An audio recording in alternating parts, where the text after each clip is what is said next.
Pour ou contre, favorable ou défavorable, mitigé ou sans avis concret. C'est dans cette vidéo que l'on argumente et que l'on conteste. Une fois par mois, une question sera posée sur un sujet concernant la K-pop et c'est à vous d'y participer pour pouvoir espérer gagner le débat. La question du mois était la suivante: devrions-nous autoriser les mineurs à devenir idoles ou devrions-nous attendre leur majorité? Vous avez été nombreux à répondre et il est temps de découvrir vos commentaires. Avant de rentrer dans le vif du sujet, essayons de faire un point sur les questions suivantes. Quelle est la loi sur le travail des mineurs en Corée? Est-ce que des idoles mineurs ça a toujours existé? Et quelles sont les règles mises en place pour les idoles mineurs en Corée du Sud? Déjà, je pense que vous serez tous surpris d'apprendre que le travail des mineurs en France et en Corée ont quasiment les mêmes réglementations. Vous pouvez travailler en France à partir de 16 ans et en Corée à partir de 15 ans. Bien sûr, il y a des exceptions. Et il est possible de travailler dans des domaines particuliers dès un très jeune âge. Par exemple, à partir de quelques mois dans une série. Car oui, si c'était illégal, des scènes comme celle-ci deviendraient comme ça. Ouais. C'est un peu chelou. Ce qui est intéressant, c'est de rentrer dans les réglementations. En France, l'école est obligatoire jusqu'à 16 ans. Donc à partir de 16 ans, vous pouvez travailler au même titre qu'un adulte, soit en 35 heures, avec certes quelques souplesses. Si vous avez moins de 16 ans, alors vos horaires de travail s'adaptent à vos horaires d'étudiants, avec plus d'heures en vacances scolaires et beaucoup moins pendant les cours. Et c'est là que la différence avec la Corée est amusante. En Corée, l'école est obligatoire jusqu'à la fin du collège, soit 15 ans. À partir de cet âge, vous pouvez travailler en 35 heures. Vous allez me dire, oui comme en France en fait. Eh bien, pas tout à fait. Puisqu'en Corée du Sud, vous pouvez travailler en tant qu'adulte jusqu'à 52 heures et bientôt 69. Donc bon, la Corée du Sud diminue déjà presque 2 fois les heures de travail par rapport à la France. Le travail est donc autorisé pour les mineurs dans l'industrie de la K-pop, avec des réglementations plus ou moins comme en France. Les permis de travail pour les moins de 15 ans sont bien plus faciles à obtenir à partir de 13 ans. C'est pour cela que, comme nous le dit une ex-trainee, il sera très rare de voir des jeunes de 10-12 ans obtenir des contrats, car les agences attendent qu'ils grandissent un peu pour avoir des contrats de travail un peu plus lourds et surtout plus faciles à obtenir. Pendant cette période dans l'agence, à savoir de 6 à 12 ans, l'enfant est donc trainee et ses entraînements sont considérés comme une activité extrascolaire. Il est donc plus rare de voir des idoles débuter avant cet âge. Cela nous ramène à la question des idoles mineurs. Ont-ils vraiment toujours existé dans l'industrie?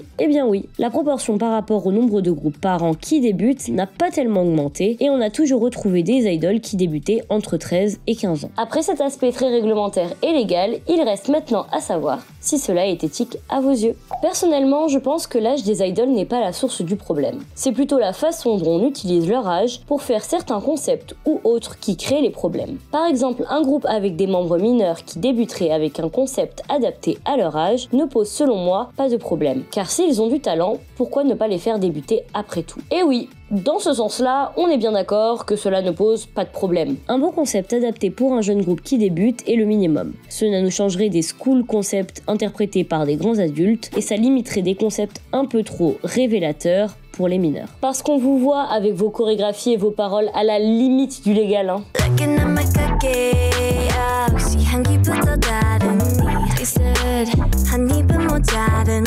Ça fait beaucoup là, non? Je pense qu'on peut autoriser les mineurs si c'est leur rêve de devenir idol. Je ne vois pas pourquoi on leur interdirait. J'ai connu la K-pop depuis la seconde génération et les fans oublient qu'avant c'était normal. Et puis la K-pop vise avant tout les ados. Alors oui, comme on l'a expliqué tout à l'heure, la quantité de jeunes idoles n'a jamais été vraiment différente en proportion par rapport à maintenant. Et cela a toujours été normalisé. Il n'y a ainsi pas une grande différence entre une Yein et une Crystal, une Wonyoung et une Hyuna, Nikki ou Taemin, et rien n'est comparable à Boa. Mais même si cela reste la vérité, est-ce forcément bien et moral? Même si une chose existe depuis des années, est-elle forcément légitime et éthique? Je suis assez d'accord avec le commentaire qui disait que la K-pop était avant tout destinée à un public d'adolescents, et que c'est pour ça que c'est assez compatible avec des idoles adolescents. J'ajouterais que c'est bénéfique pour les agences de faire débuter les groupes de garçons le plus tôt possible, car ils ont le service militaire. Peut-être que pour les groupes de filles, c'est aussi bénéfique car ils visent un public de pédophiles, mais je pense tout de même que ce n'est pas vraiment normal. Bah merci de le préciser, Elise.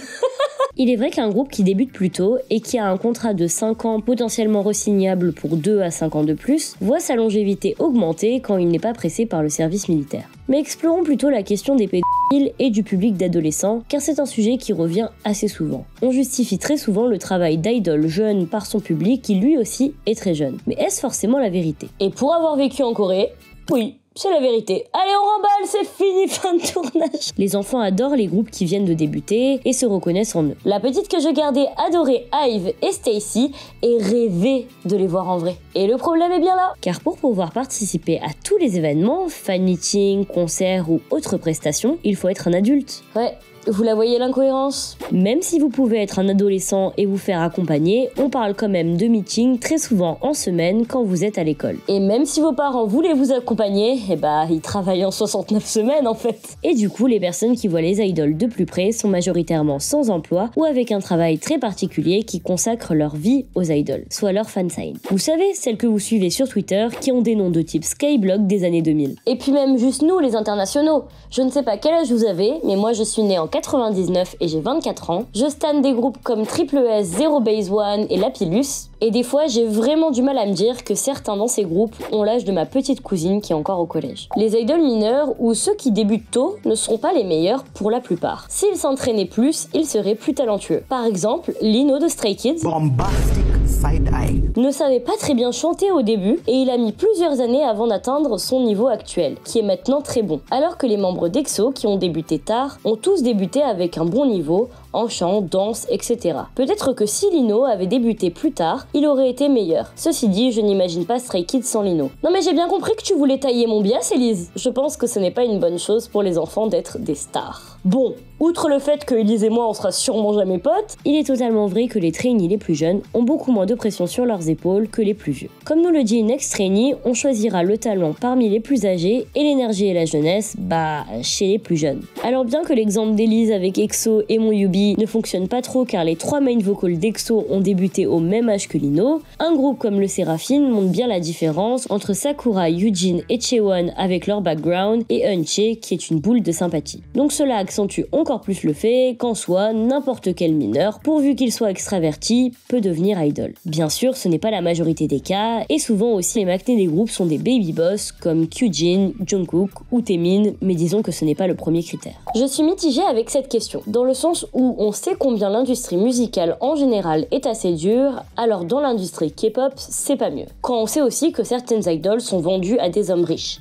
L'affaire Gina par exemple. Mais en même temps, quand j'étais adolescente, j'adorais voir des jeunes de mon âge chanter et je me reconnaissais en eux. Si des idoles ayant débuté adolescents ne veulent pas que leurs enfants le fassent, Boa, Taeyeon, etc., c'est qu'ils ont tout de même bien souffert et je ne veux pas me sentir responsable d'un artiste complètement à bout une fois adulte. Ah, l'affaire Gina. Si vous ne connaissez pas ce scandale, cela a été le drama le plus médiatisé concernant le sponsor en Corée. Avant que je vous perde, le sponsoring en Corée n'a rien à voir avec une marque de luxe qui vous donne de l'argent pour porter des produits ou être ambassadeur. Non. Le sponsoring concerne déjà surtout les petites agences qui n'ont pas forcément les moyens de faire débuter leur groupe. Pour remédier à cela, de riches hommes d'affaires donnent de l'argent à l'agence et aux idoles en échange de services, qui peuvent aller de boire un verre aux demandes sexuelles.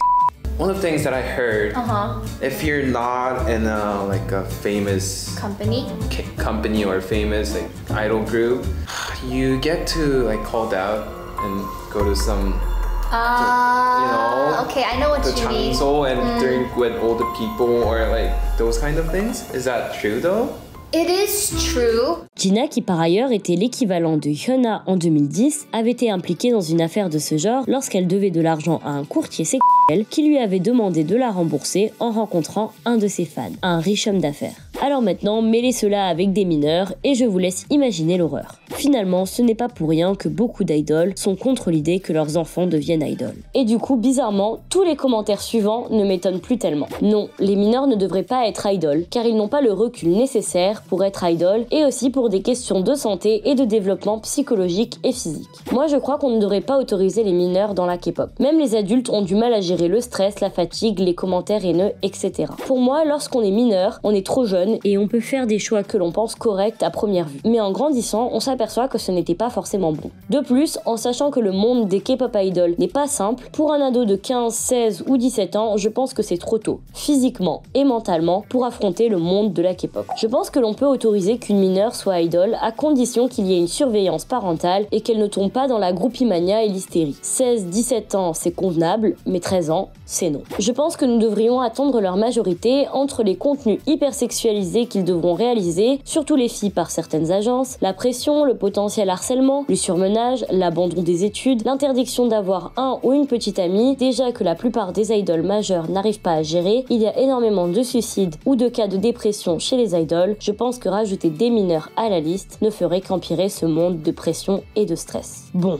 c'est vraiment résumé, mais dans les faits, ce n'est pas forcément faux. L'hypersexualisation, le surmenage, l'abandon des études, la pression physique et psychologique, le stress et la fatigue sont des conséquences qui peuvent atteindre les idoles. Alors forcément, quand on y mêle un enfant de 13 ans qui n'a pas fini de grandir et qui est candide, on imagine forcément le pire pour son développement en tant qu'adulte. Et nous avons des raisons de le penser, car le nombre d'idoles qui ont quitté leur groupe pour des raisons de santé est énorme. Aussi énorme que le nombre de hiatus pris par an dans certains groupes, et on parle des idoles qui sont autorisées à en prendre. On se souvient des légers symptômes de rhume qui ont fait que IN de Stray Kids a pu prendre 3 jours de repos. Mais on se souvient aussi de Suga de BTS qui a eu mal au ventre pendant des jours et des jours avant que son appendice explose, créant une péritonite, tout ça en continuant plus ou moins à travailler. Je pense qu'être idol en tant que mineur est assez compliqué, mais par contre s'ils veulent être trainees, alors pourquoi pas. Mais il faudrait juste qu'ils aient des emplois du temps plus soft que les trainees majeurs. Je suis plutôt contre le fait d'avoir des mineurs qui débutent, surtout à cause de l'hypermédiatisation qui est forcément dure à gérer quand tu es plus jeune. Après, s'il y a des règles qui protègent les mineurs, que ce soit protection de l'image ou schedule,